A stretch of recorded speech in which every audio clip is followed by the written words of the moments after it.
Hello guys, আসসালামু আলাইকুম। আজকে আমরা চলে যাচ্ছি আমাদের অবকাশ মানে ফারুই পার্ক, এটা আমরা পরিচিত, এবং অবকাশে চলে যাচ্ছি। অবকাশে এখানে বেসিক উদ্যোক্তা মেলা ব্রাহ্মণবাড়িয়া 2025। এই যে এখানে সব নারীদের নিয়ে একটা উদ্যোগ, নারী পুরুষ নির্বিশেষে একটা মেলা। এখানে দেখবেন নারীরা অনেক এগিয়ে আছে, আর নারীরা এখন পিছিয়ে নেই, তা নিয়ে আজকে একটা ও মেলা আয়োজন করা হয়েছে। এই যে মেলাতে নানা ধরনের সব কিছু দেখা যাচ্ছে। এই যে আমরা আপনাদেরকে যতটুকু পারছি ঘুরে ঘুরে দেখাবো, আর ভিডিওটা যাতে বড় না হয় তার জন্য শর্ট করে আপনাদেরকে দেখানোর চেষ্টা করতেছি। আর এই যে দেখেন কত সুন্দর সুন্দর জিনিস এবার মেলা। আর আমি এই ভিডিওটা আরও 2 দিন আগে করেছিলাম, কিন্তু আমার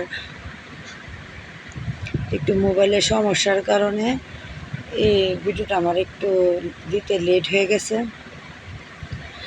এই যে দেখেন, আর আমাদের এখানে দেখেন মাটির কত ধরনের চুড়ি, জুয়েলারিস, সব ধরনের জিনিসই আছে। আর আপনাদেরকে আমি দেখাচ্ছি। আর আমি আমার ননদের বাচ্চা, জাল মেয়েদেরকে সবাইকে নিয়ে আমি আজকে মেলাতে গেলাম।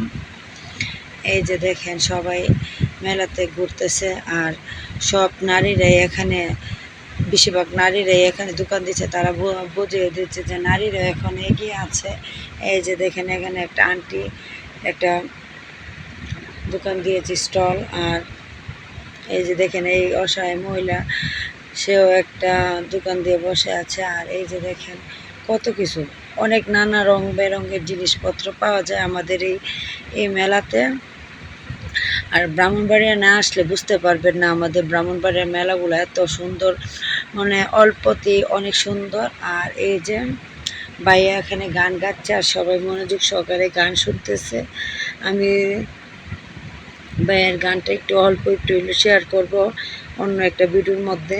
আচ্ছা ঠিক আছে। আর এই যে দেখালাম আপনাদের খেলনাপাতি বাচ্চাদের, আর আমি আপনাদেরকে ঘুরে ঘুরে দেখাচ্ছি। আর বিশেষ করে এই যে দেখেন আমাদের কাঠের পুতুলের কথা দেখলে মনে হয় ছোটোবেলার কথা।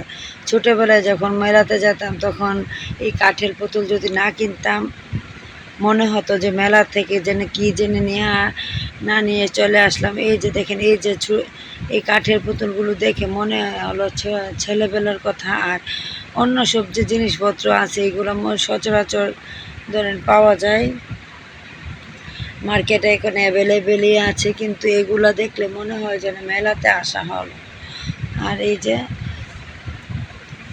মেলার মধ্যে আমার প্রধান এই যে মেন আকর্ষণীয় হলো কাঠের পুতুল, এই যে ডেকি, এগুলা কাঠের জিনিসগুলা। যে এই যে পুতুলটাকে আমাকে অনেক মন কাইরা নিতেছে, কেননা আমার এই পুতুলটা দেখার পরে আমার অনেক ভালো লাগতেছে।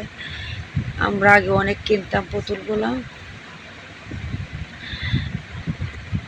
এই যে দেখেন আন্টি একটা স্টল দিছে। এই যে সবাই এগিয়ে, এখন নারীরাও এগিয়ে আছে, সেটাই বাস্তব প্রমাণ।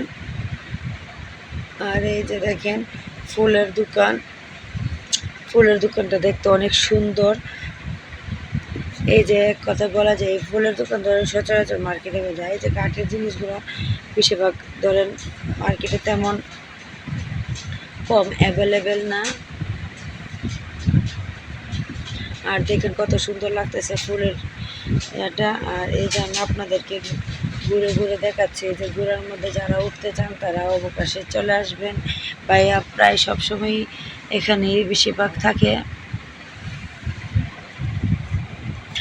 আর আপনাদেরকে ঘুরে দেখাচ্ছি এই যে আমাদের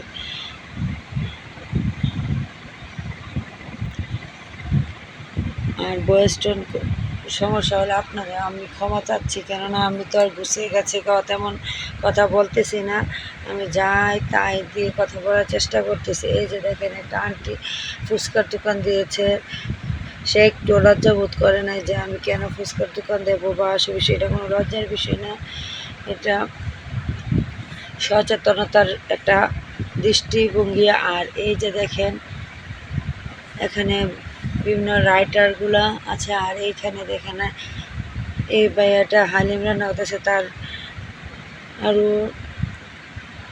এই যে আপুটাও দেখেন সাথে তাকে হেল্প করতেছে। আর এখানে বিভিন্ন ধরনের এই যে চিকেন ফ্রাই, চিংড়ি ফ্রাই, বার্গার, বিভিন্ন মানে কত ধরনের আইটেম ভাইয়ারা দিয়েছে। এই যে দেখেন, আপনারা না আসলে বুঝতে পারবেন। আর এখানে দেখেন আচারের দোকানও সাথে আছে।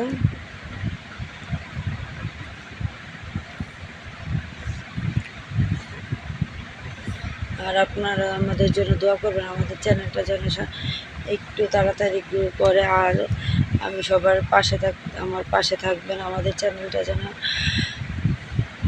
হিন্দু থাকে। এই যে দেখেন আরেকজন নারী এই যে মহিলা আপু, সে কত সুন্দর সুন্দর চাদর বিক্রি করতেছে, কেক, পিঠা, বিভিন্ন ধরনের। তাদেরকে দেখে মনে হয় যেন যে জগৎটা অনেক বড় আর অনেক সুন্দর, কেননা তারা আমাদের একটা অনুপ্রেরণা।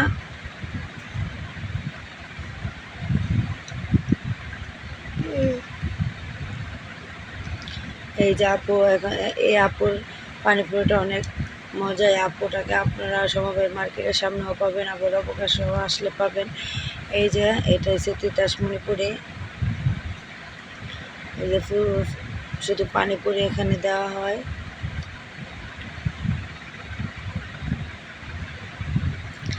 সরি, আমি মণিপুরি পরে ফেলেছিলাম, পানিপুরির বদলে আপনারা আমাকে ক্ষমার দৃষ্টিতে দেখবেন। আর এই যে দেখেন, আর এই যে বেসিক উদ্যোক্তার মেলা শেষ পর্যায়ে আমি আপনাদেরকে দেখেন, শেষ পর্যায়েটা আপনাদেরকে আমরা সন্ধ্যা হয়ে আসতেছে, আপনাদেরকে ঘুরে ঘুরে দেখাচ্ছি। আর এই যে দেখেন মানুষের কত ভিড়। আমি তো লাস্ট পর্যায়ে গিয়েছিলাম, তার জন্য তেমন দেখেন। আর আমরা ভিডিও শ্যুট করতে পারি না, কেন আমার শাশুড়ি মারা গেছে, এই জন্য আমরা একটু অফ ছিলাম। আর তারপরে ফাঁকে ফাঁকে এই যে একদিন গিয়ে করলাম।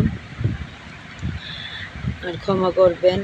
আর আমার শাশুড়ির জন্য সবাই দোয়া করবেন, আল্লাহ যেন তাকে বেহেশত নাজিল করে।